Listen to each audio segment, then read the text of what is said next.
KUAM News Headlines is presented by Calvo's Insurance, a legacy of trust, serving Micronesia since 1938. Matson and the Adahi Utano program. Cars Plus, kick off our holidays by supporting the Make-A-Wish Jingle Rock Virtual Run. Visit the Make-A-Wish Foundation of Guam and CNMI Facebook page for details. McDonald's of Guam, I'm loving it, and King's Restaurant, always open, always local, and serving up favorites for over 40 years.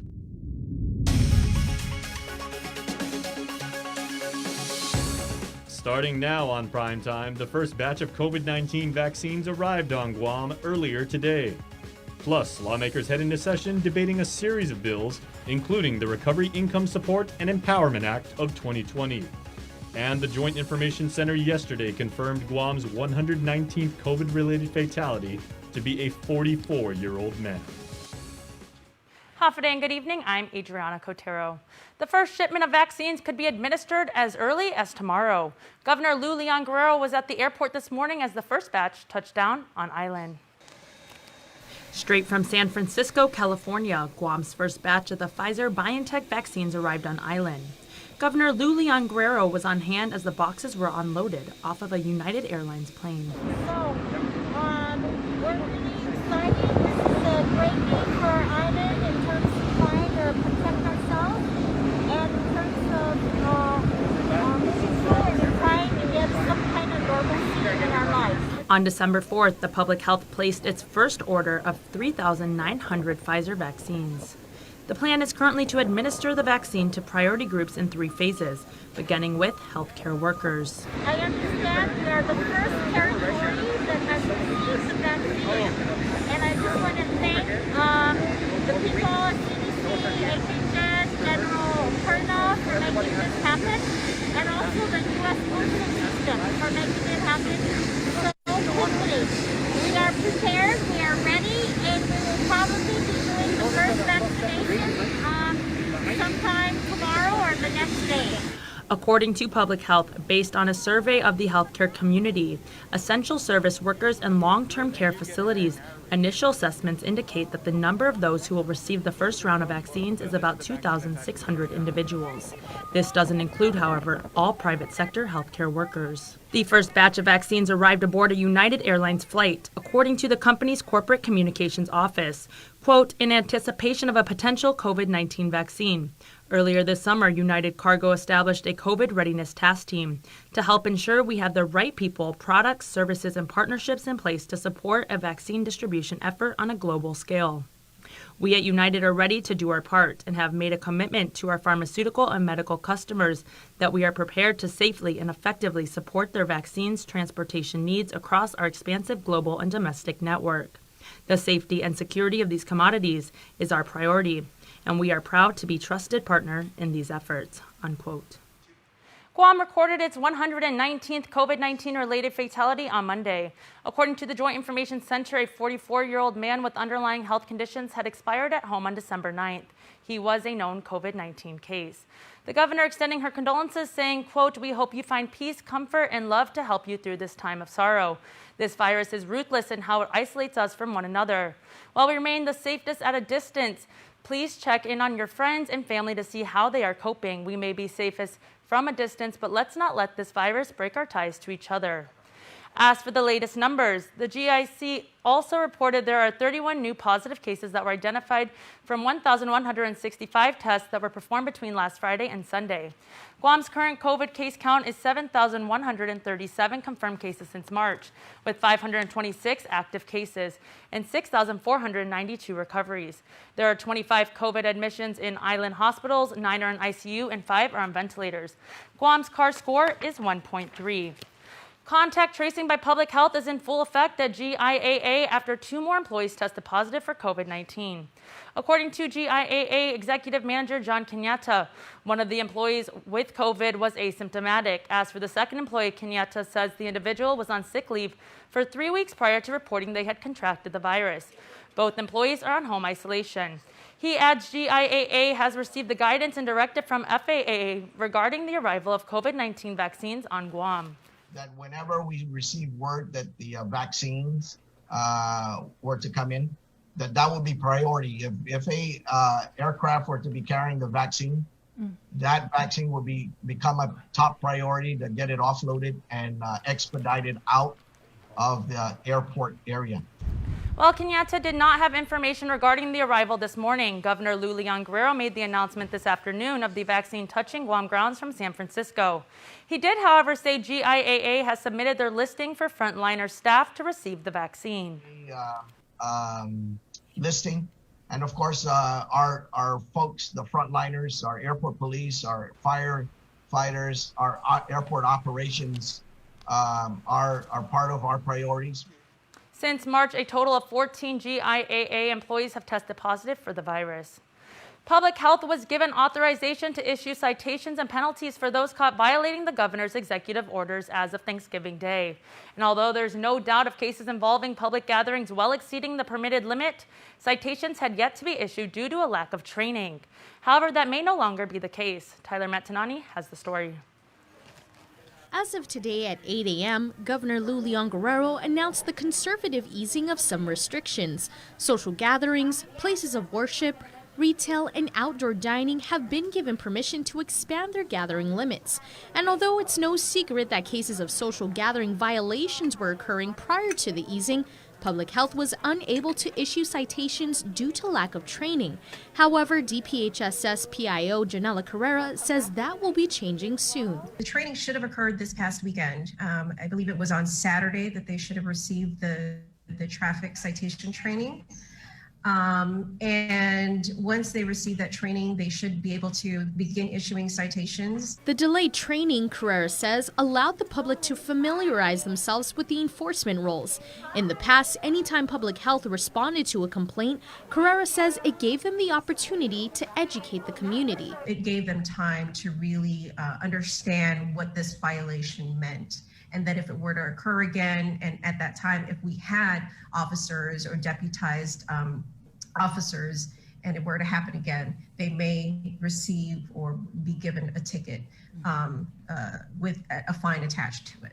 Although restrictions have not been completely lifted and the island is still in PCOR 1, this small gift given to expand gatherings just in time for the holidays will hopefully brighten a few spirits this Christmas. Reporting for Guam's News Network, I'm Tyler Matsanani. On behalf of travelers in quarantine, the Public Service Defender Corporation has filed a request to reduce the number of days in a mandatory government facility by allowing passengers to test out by day 3. Currently, all arriving passengers are allowed to test out on day 6 and continue to home quarantine. However, according to Public Service Defender Corporation Deputy Director John Morrison, he says as the litigations go on, a more thorough constitutional analysis is needed. Attorney Morrison, representing his client Frederick Diaz, has requested a hearing to ask Superior Court Judge Elise Iriarte to adopt the latest CDC guidelines that were updated on December 2nd. So if the court agrees, the guidelines as I read them would require that for travelers that arrive with a negative PCR test within 72 hours of travel, they would be required to test again between days 3 and 5 when we know the virus is most likely to present itself. And then no quarantine would exceed 7 days for people that tested negative. Attorney Morrison adds that earlier this afternoon, the court heard arguments on hotel versus home quarantine and the ability to assess people's compliance. The Guam Department of Labor announces that it plans to pay out nearly 2.5 months worth of initial cleared claims this week of PUA through December 9th. The most recent batch covered claims through October 1st. According to a release, in order to meet this goal, DOL will batch this Thursday instead of today. According to Labor Director David De La Sola, if everything goes well, this batch will get to the people before Christmas. In about a week's time, the Department of Revenue and Taxation is set to roll out its rules and regulations for the collection of tobacco taxes. But on session floor today, legislation was added to session agenda, which Senator Therese Terlahi says undercuts the agency. Bill 368 was introduced by Senator Tina Muñoz Barnes following an audit by the OPA, which revealed that $15 million is being lost every year because DRT has not implemented or drafted the rules and regulations for the collection of cigarette tax stamps. During the public hearing in September, DRT opposed the legislation because it would not only outsource the crafting of the rules and regs to a private vendor, but the same vendor would also be allowed to enforce the collections. Deputy Director Michelle Santos, as well as former DRT Director Art Ilagan, had testified that instead of paying $4 million to a private vendor, it would be better to provide $300,000 to DRT to hire additional staff in their enforcement division. An amended version of Bill 368 was brought on the floor this afternoon. Although DRT admitted it just received the bill minutes before the start of session, it suddenly now supported it because of meetings it had with Adaloop. During session today, the Deputy Director shared that they were in fact close to finalizing the rules and regulations, which were being completed with guidance from the Attorney General's office. Senator Sabina Perez, who has oversight over DRT, and Senator Therese Terlahi were clear in their opposition to provisions in the legislation to privatize these government regulatory functions.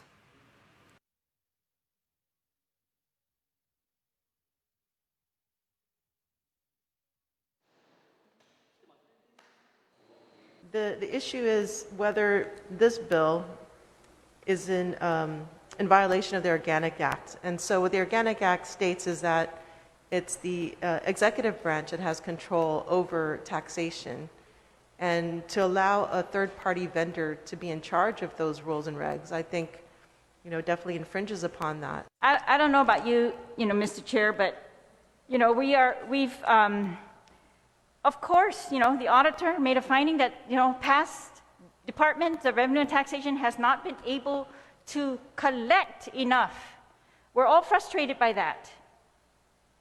But I'm not going to go pay some other private company to do what the department has said they can do, and we've seen them implement programs from scratch during this pandemic crisis that we are in. I believe they are competent. They just need to be given the resources and the focus to do this. I'm so disturbed that our government, our leaders are going to tell them, no, you can't enforce tobacco taxes. Enforce it.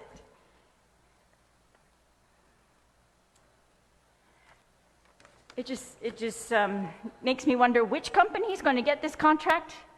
Why are we pushing so hard for them to get this contract? Amendments to remove sections to prevent outsourcing DRT's regulatory functions failed. The bill was moved to the third reading file. Federal assistance has been a godsend during the pandemic, with tens of thousands on island unemployed and no idea when or if a second round of federal stimulus will be announced. Lawmakers are taking a proactive approach to ensure those in need won't be left in the cold. Senator Regine Bisco-Lee gave her closing remarks on Bill 340, the Recovery Income Support and Empowerment or RISE Act. The legislation provides financial support to eligible Guam residents in the light of the ongoing pandemic and increased unemployment rate. We waited too long before planning, giving them much needed assistance. And this is our chance to do just that before 2021 comes. Madam Speaker, this bill will begin the process to help up to 30,000 families with an assistance check. The RISE Act would allow the governor to transfer now up to $30 million from the general fund or appropriate federal appropriations for the payments. Government workers, both local and federal, would be ineligible to receive the assistance. And I understand the criticism that this isn't fair, but it also has not been fair that while our brothers and sisters in the private sector have been laid off, furloughed, and left to navigate a never-before-done unemployment program, we in the government of Guam and in the federal civil service have been sitting pretty. We've been getting, many of us, at least 100% of our pay this entire year. We who are in public service should really check our privilege and sit this one out. With the cloud of uncertainty surrounding the will they, won't they in the passing of a second round of federal stimulus, Senator Bisco-Lee says we need to be ready. We should be prepared if they act. We should be prepared if they do not. But this bill will also be helpful even in the event that Guam receives a federal subsidy that allows for direct aid to island residents later in the fiscal year. That's because of the safety net that we can enact through Bill 340, a proactive plan GovGuam can complete in case our families can't afford to wait for the next wave of help from Washington. Reporting for Guam's News Network, I'm Peter Santos. Stick around for more news here on Primetime. You're watching KUAM.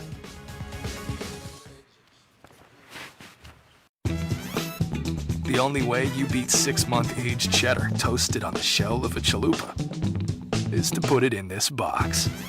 The Toasted Cheddar Chalupa box is back for a limited time, only at Taco Bell. Social distancing may be the new norm, but connection will always be our tradition. Through good times and tough times, we remain connected with you. Masks may be the new fashion, but protection will always be our style. You can always count on us to protect the things that matter the most. Sanitizing may be the new routine, but caring will always be our practice. We care about your loved ones and the things you value the most. And as we welcome our new normal, one thing remains certain: we will always be here for you. We're open and ready to serve you. Calvo's Insurance, a legacy of trust.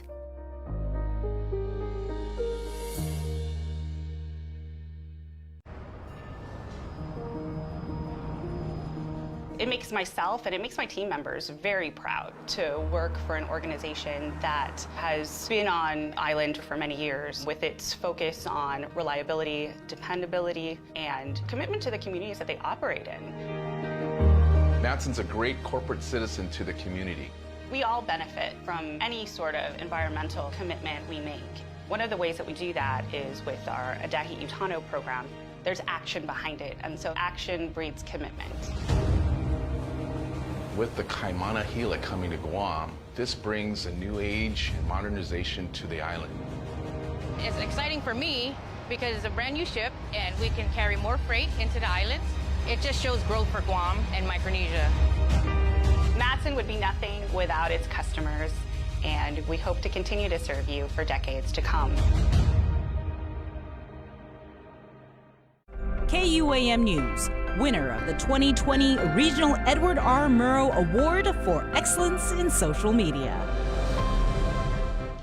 28-year-old Joe Martin Borja Mantanonia was arrested for sexual assault of a minor. On November 19th, a 16-year-old female minor told police that Mantanonia asked her to massage his back and then his thighs. He then grabbed her hands and placed them on his private parts and then sexually assaulted her.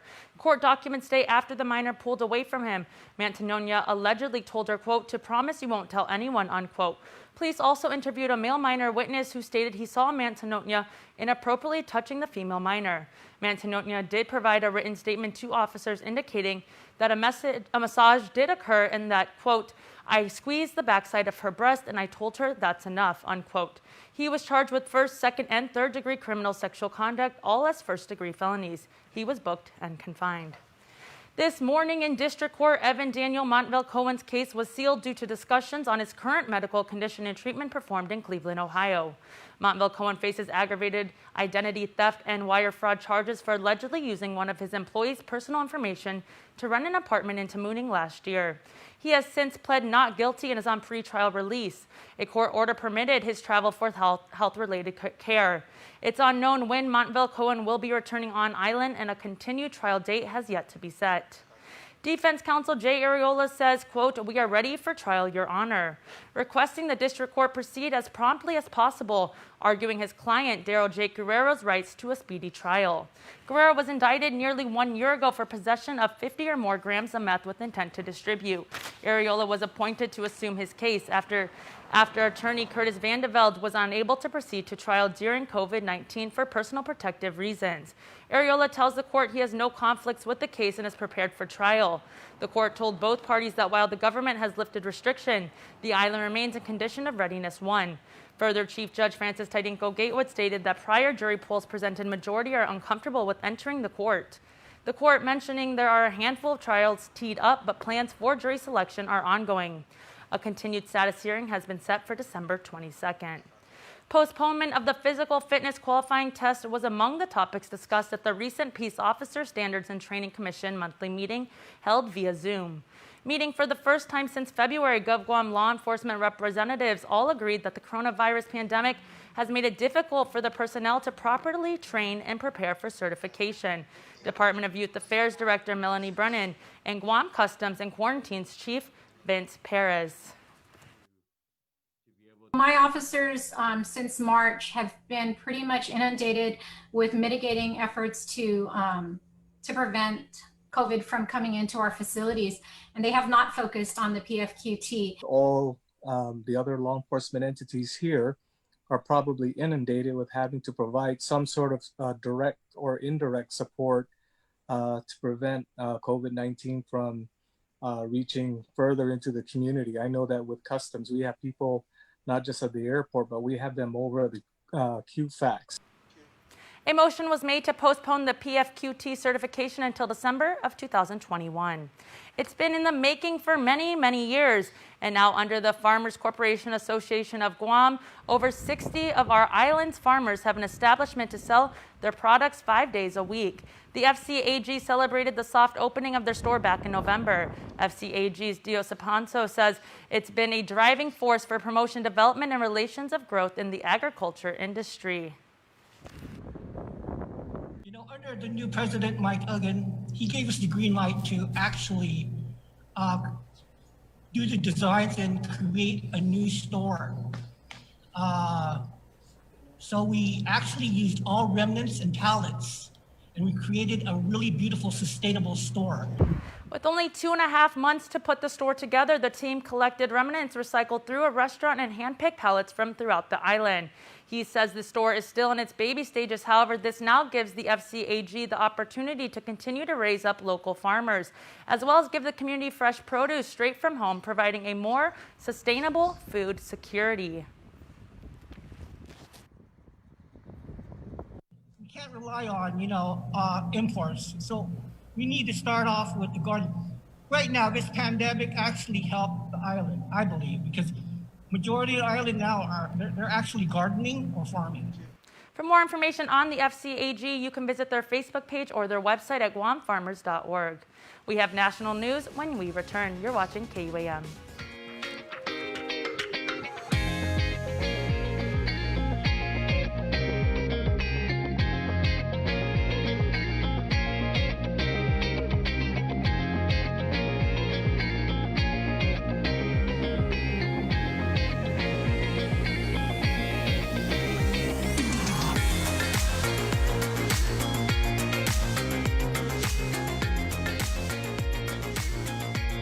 Your community calendar is brought to you by Taco Bell. Whether it's your first meal or your fourth meal, we've got you covered. Taco Bell, live Mas.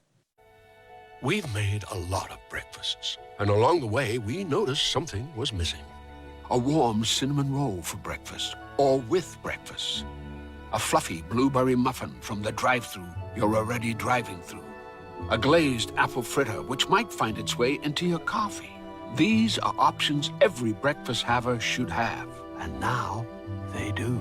Meet the new bakery sweets at McDonald's. Ba-da-ba-ba-ba. We're doing a good job, Guam. In the past couple of weeks, we've managed to keep the CAR score below 5. Together, we rose to the challenge when the governor asked us all to strive for 5. In the past couple of weeks, we've not only brought the CAR score way down from being in the high 40s to below 5, we've shown the governor that we're capable of altering the course of this pandemic. We were on a path to uncertainty, but now because of all of our actions, we're doing better. But better doesn't necessarily mean that we are out of the woods. We still need to watch our distance, wash our hands, and wear our masks. So please keep striving, Guam. We got this.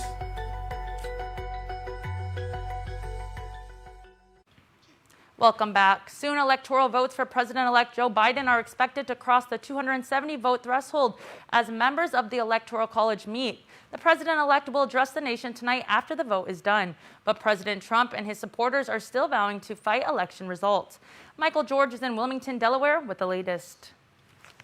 The people have spoken. Today, the Electoral College will officially affirm President-elect Joe Biden's win as electors cast their ballots in state houses across the nation. I have 9 votes cast for Donald J. Trump as president for South Carolina. The Commonwealth of Pennsylvania have cast 20 votes for the Honorable Joseph R. Biden. Among those casting their votes for Mr. Biden are several states that were contested by the Trump campaign, including Georgia, where Biden became the first Democrat to win in 28 years. I am pleased to announce that Joseph R. Biden has received 16 votes for President of the United States.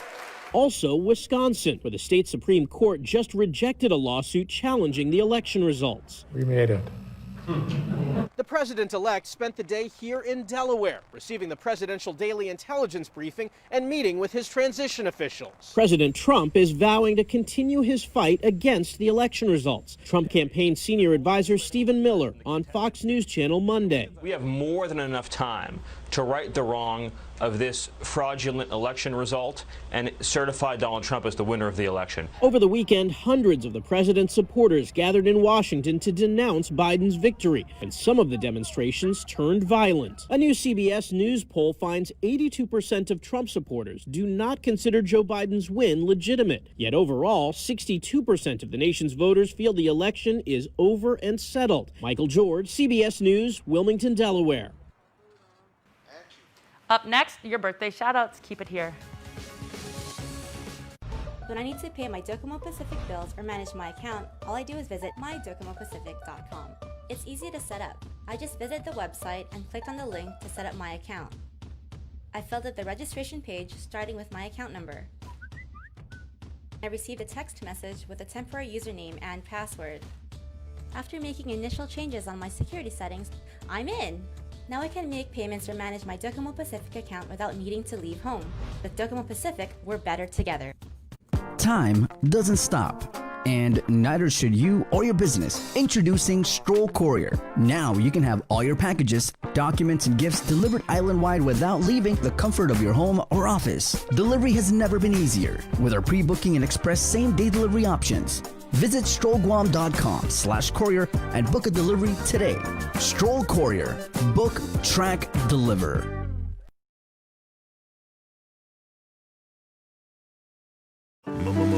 Five breadsticks for my triple treat. 3 layers deep, 10 cinnamon mini rolls to eat, and a pizza plus another pizza. The triple treat box, only from Pizza Hut. And before we close out the news tonight, our latest round of birthday shoutouts from the Cold Stone Creamery Birthday Club. Happy December 15th birthday to Edward Elias Sablan Oliva, otherwise known as Eddie. We hope you have a great birthday. Chrissy Jean Santos, happy birthday to my princess champ. We love you, say mom, dad, your siblings, and your fams in Agana Heights. Joby Hill, happy birthday 15 to my son, and have a nice birthday from mommy Emily and family and friends. Zariah Hope Sablan, happy birthday to this wonderful KUN kid. You've reached the 8th lap in the race of life. We wish you a day that is special in every way as you are. With love, your family. Have a great day, Zariah. Bill St. Nicholas, happy birthday, my love, from my wife and family. They all say they love you unconditionally. Ava Rose Napati-Kirichai has birthday number 3, and to my granddaughter, we hope you enjoy your blessed day. We love you, say Grandma Jennifer, Uncle Donald, Mommy, Kian, Kaylee, Sage, and Kynan, and the rest of your family. Amari Faith Chargaloff has not 1, everybody, but count them, 2 greetings. Happy blessed birthday to our precious princess. Enjoy your special day, my baby. God bless you and protect you always. Stay safe. We love you. Say Grammy, Papa Joe, and the family. And she's also got a second birthday shout out. Like I said, happy 8th birthday, Diva. Yeah, we love you. Awesome. Doris Sablan Navarro, happy birthday to you. Happy birthday number 64. I pray for the abundance of God's lovely blessings in every sphere of your life. God will continue his blessings upon you on this unique day. Your enjoy and happiness that your heart desires. We love you. Say Eva, Annette Julia, Marion, Julita, Lang, Robert Frankie, and Ken and Eddie. And happy day to one of our own. You guys know him from the link. He's the man who sets up all of the shots. He is a technician extraordinaire. DJ Joser, Joe Termulo. From your KUM family, from Sean, your wife, your kids, and everybody. We're glad to know you. We're glad to have you as a member of our family and our team. And Joe, sir, happy birthday! Remember, you can be part of our Cold Stone Creamery Birthday Club by registering online on KUAM.com. Please make sure to include with your photo your name and birth date. That's going to do it for us here on Prime Time. Thank you for watching. Have a good night. Be safe and happy holidays.